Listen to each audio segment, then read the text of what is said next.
Alright, so the next 4 moves are the dumbbell clean, the kettlebell clean, figure 8 to hold, and renegade row.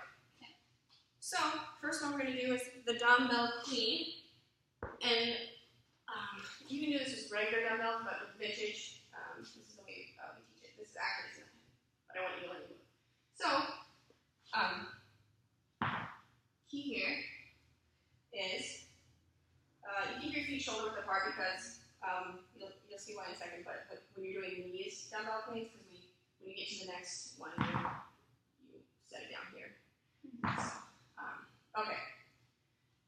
So, and I'll have you do this first, but okay. To start out, you're gonna bend down, grab on to the dumbbell, slight bend in the knees. You want to sort of extend your hips back a little bit, keep the back straight, shins vertical. By extending, keep the back straight and extending the hips back to activate the hamstrings right here, and that's where we want most of the movement to be. And so, on the movement, you're going to lift up using the hamstrings. That's where we want you to lift with. So you're going to lift up, and put it in the rack position. What is this one called? Dumbbell clean. The key with this, because this is actually quite light, I would think for you too, but I've never done this before. So when you do this, it's all on the legs. You don't want to bend your elbow here and snap up. The arm stays straight the entire time. So it almost forces you to create that weightlessness, set it in the shoulder into the rack position. And then it just goes down the same way. And then you can alternate the side, then you can switch sides.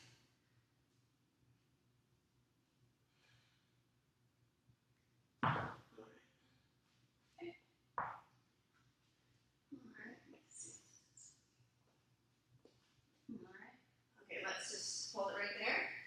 Okay, so I like your back, look straight. Another thing that I didn't mention to activate the glutes is push the weight back on the heels, which you're already doing, I can tell. But that's another way.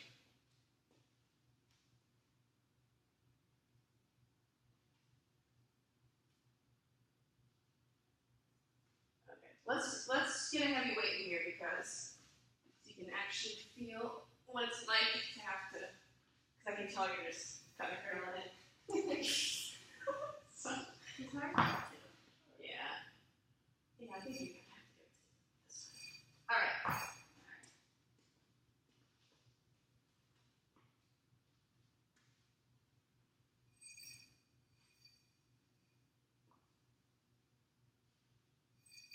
feel like my elbow is traveling too much. I think it should. Let me see. No, wait, let me see your arm. Yeah, maybe. Your elbow goes kind of out. Yeah, okay, a little bit.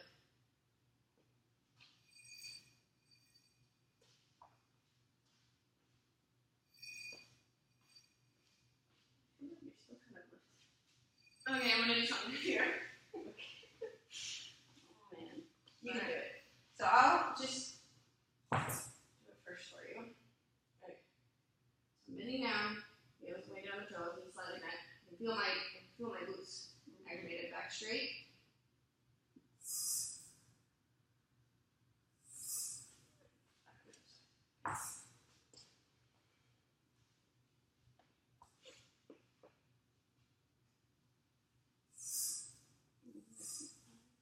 You can bend your legs a little more. What are you coming up, you're saying? Yeah, because you want to use that. Okay, but sorry. Okay, so I was talking to you. Okay.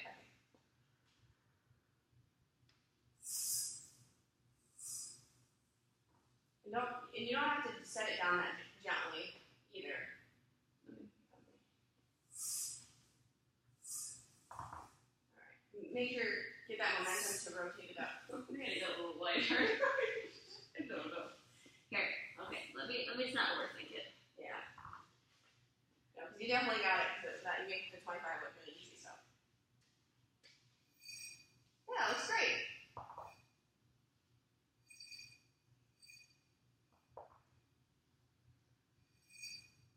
Okay, you got it. We're moving on. Okay. We're moving on. Okay.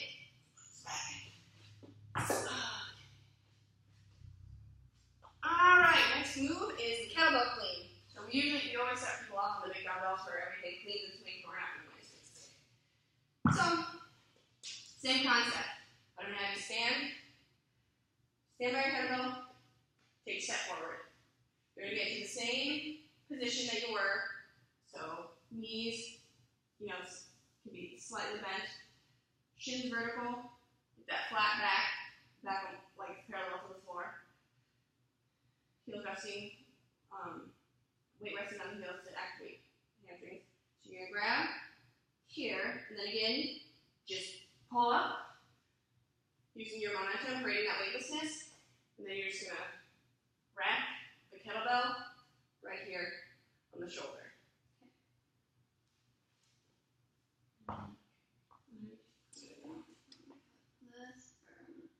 Step up.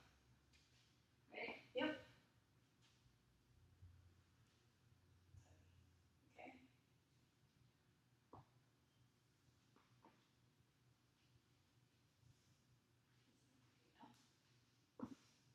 Oh yeah, that is a 16. That is a 16. Yeah. Where's the 12? Let me at least not get used to it. Yeah, I can't come yeah. back and I'm overthinking it. No, I thought that was a 12. Okay. Yeah, because you gotta create that weightlessness and just let it rest. Okay.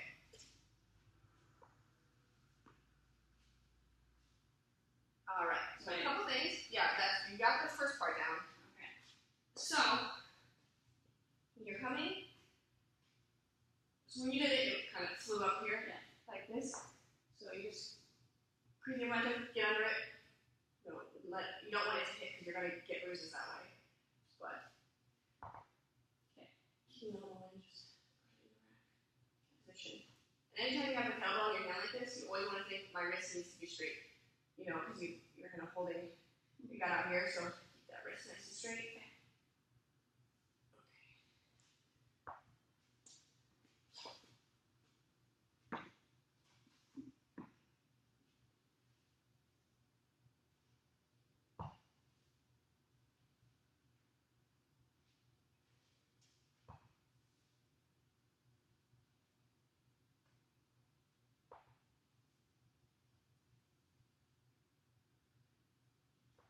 Another thing, so when you're swinging it up, try to just keep it in a straight line with you because it'll just swing right here in the rack position because I feel like you're going over a little too far and then getting your arms hanging out. Yeah, good. Take your time with it. Yeah.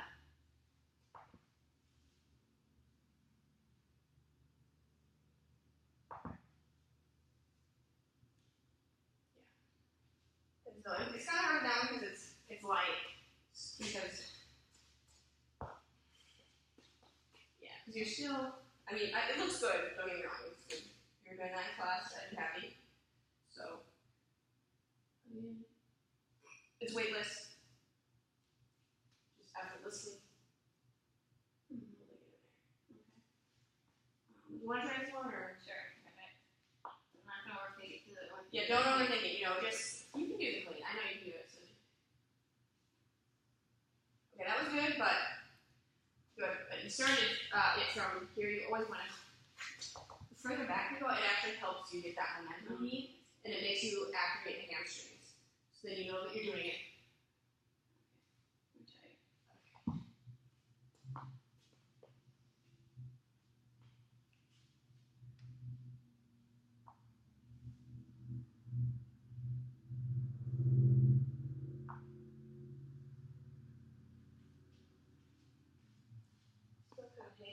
Side there because you want to have a nice strong rack there. Because you obviously are capable of doing the heavier weights. If you brought that up in the rack position like this, you're gonna drop it. Like, what is this? Is it 24? What? Over 40 pounds. So I have the rack right here because it's over here. You're gonna hit your elbow. So really try to keep it in close to your body. That was good. That was good.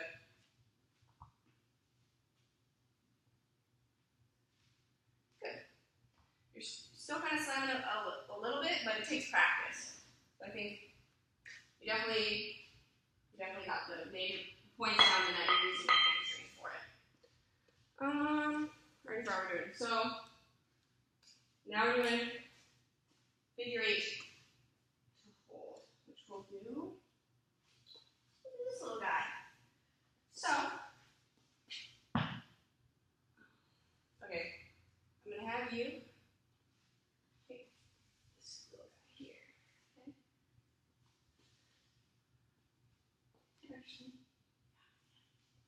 Okay, so hold it, kettlebell, okay, by the horn.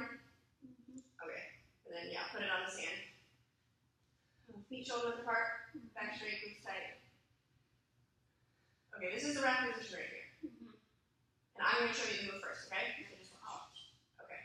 So all you're going to do is just let the weight go, grab it behind, bring it back up. So first step of this is just, letting it decelerate on its own.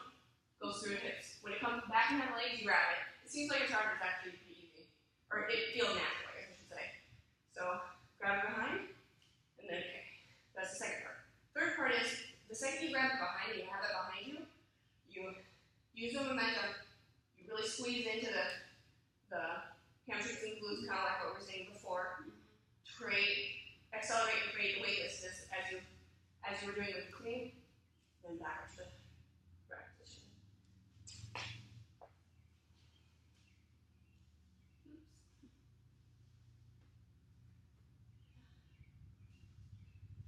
Yep. You don't even have to go that low. With it, just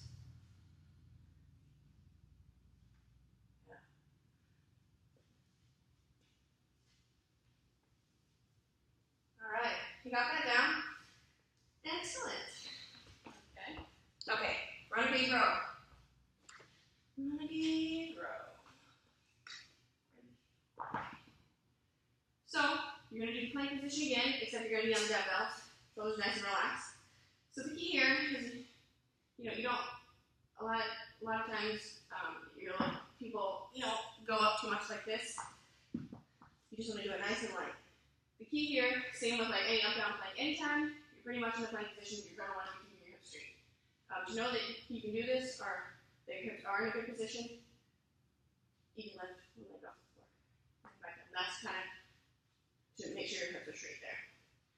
So to do this, so now we take the right hand, lift it up, lightly touch the kettlebell, then just pick it up, row it, keeping the elbow close to the side, squeezing down to the lats. You only have to come up right here and put it back down. We just do this so that people know it's just a nice little light movement. Okay. All right.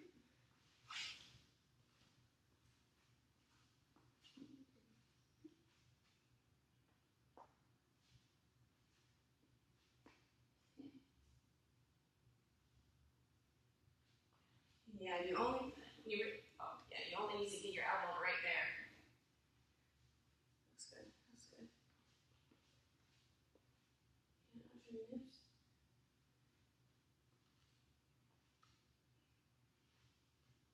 All right.